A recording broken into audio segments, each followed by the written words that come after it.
Hello and welcome everybody to another week of BEARSKIFILM on a very exciting Monday, the opening of free agency, and we have a lot to talk about, a lot of Bears moves during the last couple days, and especially today, some exciting stuff. I've described myself as that worm on a fishing line that's gotten reeled back in a couple times, and like I'm all decrepit and gray now. Here it is, man. Got a little wiggle.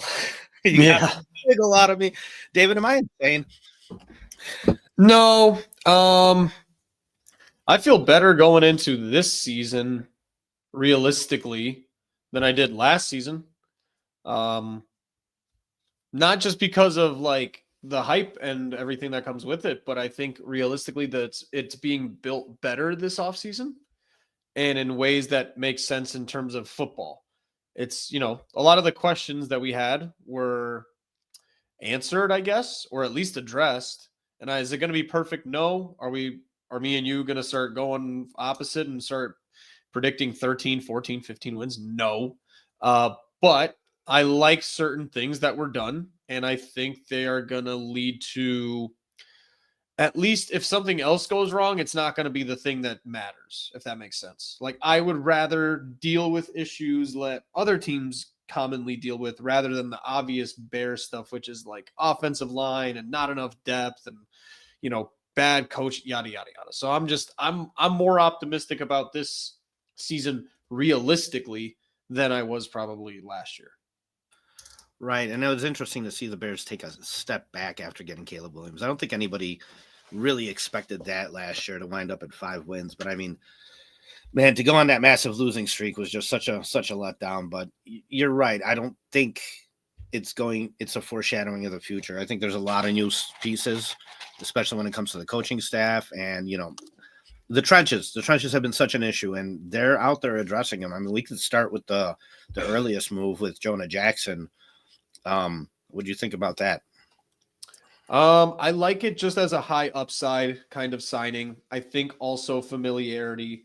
And I think, again, people can nitpick, and I can nitpick. I don't think it's like perfect. I don't think it's a Kevin Zeitler, who is still a free agent, by the way, somehow. I do think the Bears did a few things right, and they saw what the class was going to be, the guard market. And you got guys that I can't really name, and I forgot their names already, but it was the guy off of San Francisco. I think it was Jones or something like that ended up getting like 20 plus million per year. Right now, Jonah Jackson is at 17.5 million and Joe Thuney are at 16 million per year. So you've got guys that are at least proven NFL starters that have played for a longer amount of time that probably will get more work done. And they're going to end up costing you less other than a 4th or a 6th round draft pick, which, if you were going to draft a 4th round lineman or a 4th round pick, you're not expecting much productivity out of them anyway.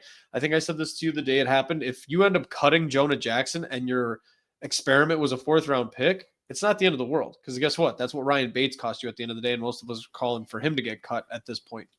Yeah, right? I believe Jonah was the 6th round pick. I'm sorry, 6th round pick. Yep. Thank you. 6th round Right. pick. That's even more, tolerable, and you can easily swallow that kind of draft pick. So I think it was worth it. And it was Aaron Banks, 4 years, 77 million, basically at 20 million, who's going to cost more than Jonah Jackson or Joe Thuney, who both at some point were Pro Bowlers, right? So I like it. Was it perfect? No, but also that familiarity with Ben Johnson, that makes sense. And it has to be done because we just always see this with new coaching staffs. You got to get them some guys that can speak the same language or fit in or give like a work ethic type of thing. And I think between the two of them with Thuney and Jackson, I think you're going to see like at least team leaders. We're going to see plays where our line mauled somebody and like created a wide open lane. We haven't seen that in a while. So, we've seen some nice touchdown runs, but they're basically like off of luck or just a perfect block once every game or something like that. I think we're going to see some like actual running the football down people's throats this year.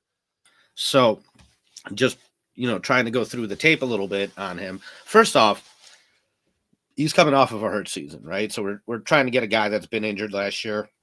At first I was saying, well, if Ben Johnson liked him so much, why'd the Lions let him go? And somebody on Twitter said, well, maybe they just couldn't afford what he was asking.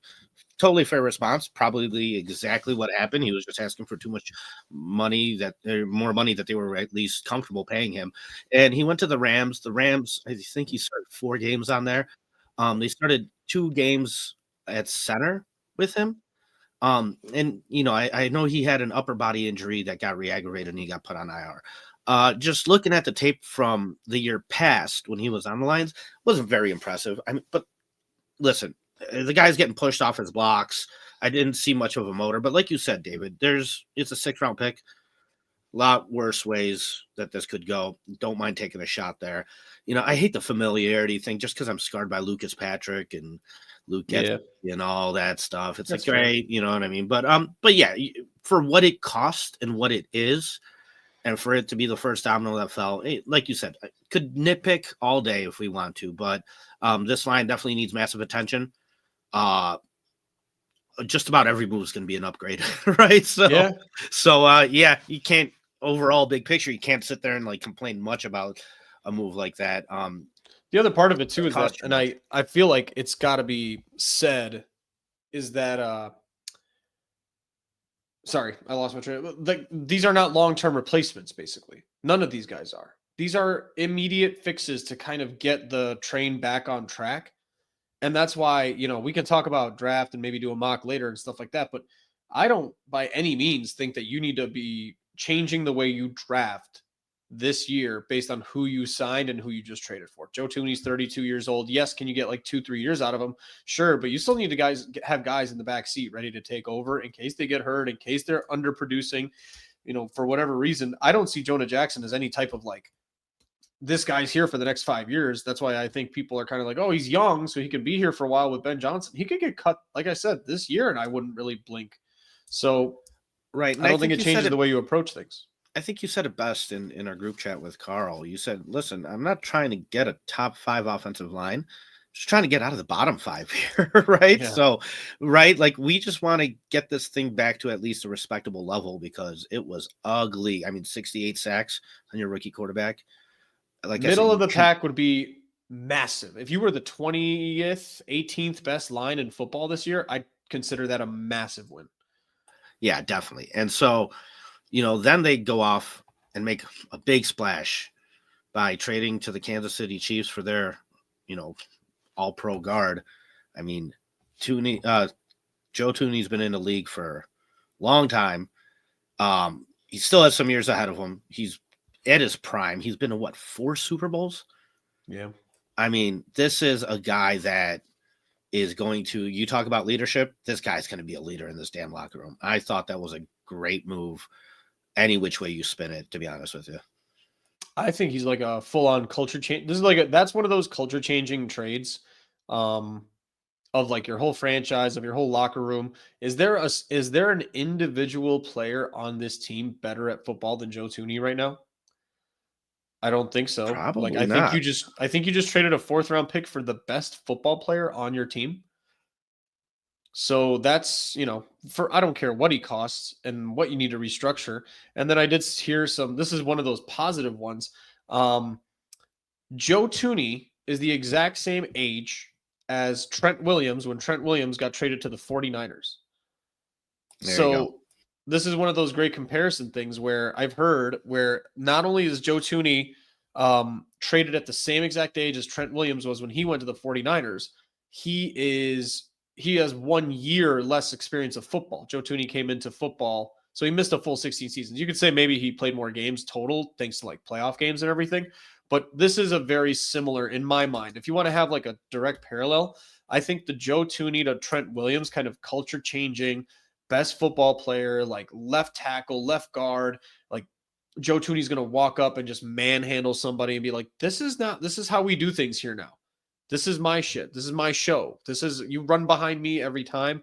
And I think that's the kind of move that you got with like Joe Thuney. I couldn't be more impressed with that move. I couldn't be more happy about the move. I think it's the best move of the offseason by far. So far for any team, really. I don't think anybody's made a splash like this so far. So I think it's a really, really underrated, huge move. So yeah, especially for a 4th-round pick. I mean, this isn't like pulling Jason Peters out of the retirement home at the age of 39, asking him to play left tackle or anything like that. This guy still has plenty of football ahead of him. Yeah, I agree with you. Huge splash move for a 4th-round pick. I mean, it's just fills such a huge need for us.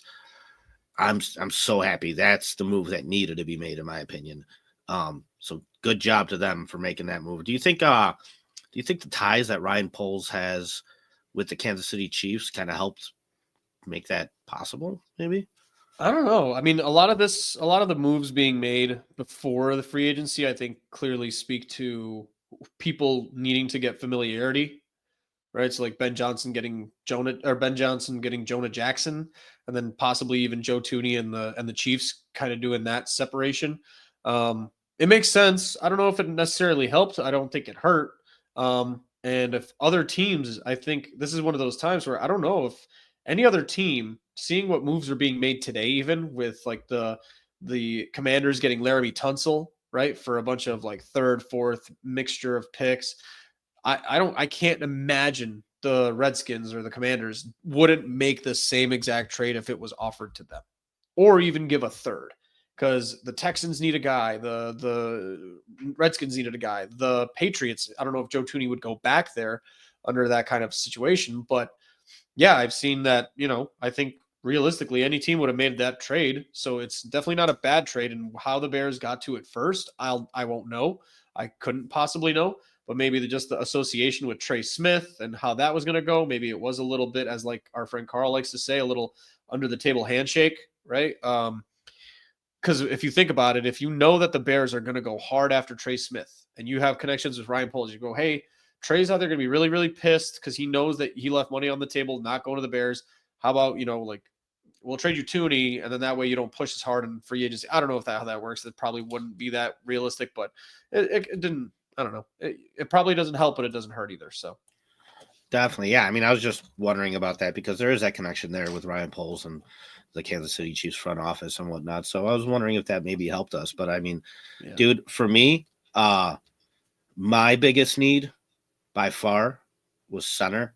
Yeah. I mean, I've been screaming at the top of a mountain for center, and to hear that Drew Dalman turned down more money to come here, I think speaks volumes, man. And dude, it's so hard to sit there and put tape on offensive linemen. I mean, I've tried to, but unless these guys have a huge motor and it's just not fun to watch necessarily. And Drew Dalman, though, man, he's got a motor. This guy's running down the field a lot of times when I saw like 10+ yard rushes. When that running back goes down, Drew Dalman's the first lineman up there, sometimes even helping this guy up. And so to me, that's huge. Like, you want a guy that's got a big motor.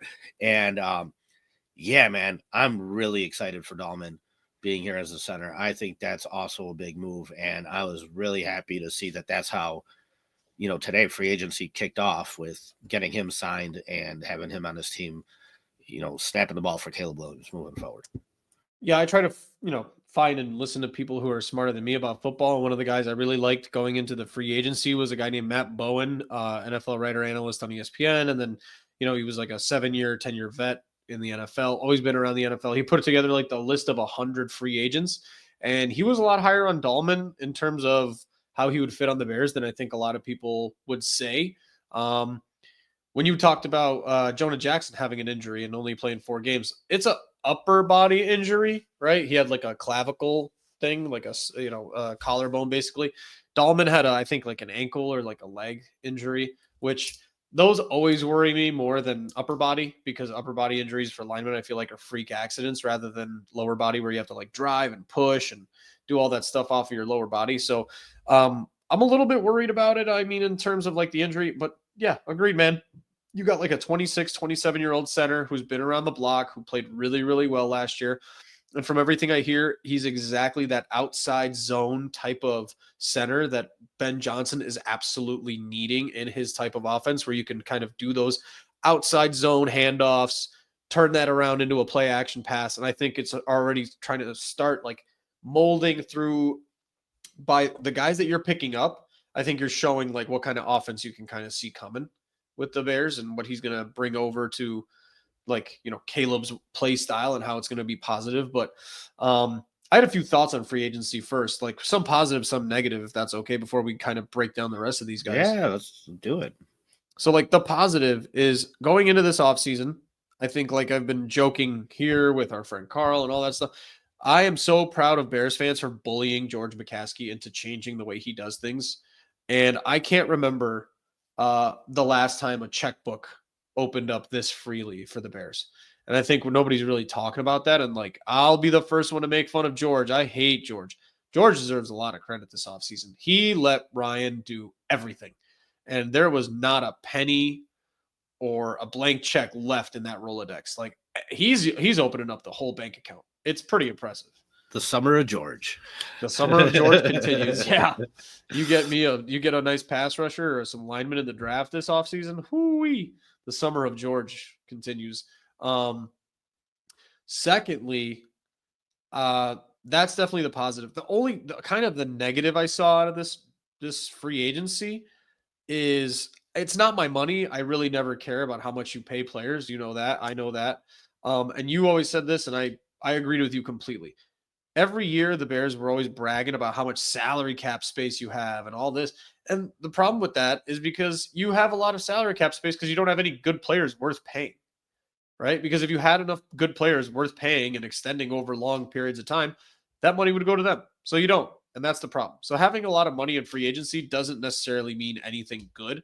What I think happened this offseason was the Bears saw what the Commanders did this offseason and said, you know what, we can do that too.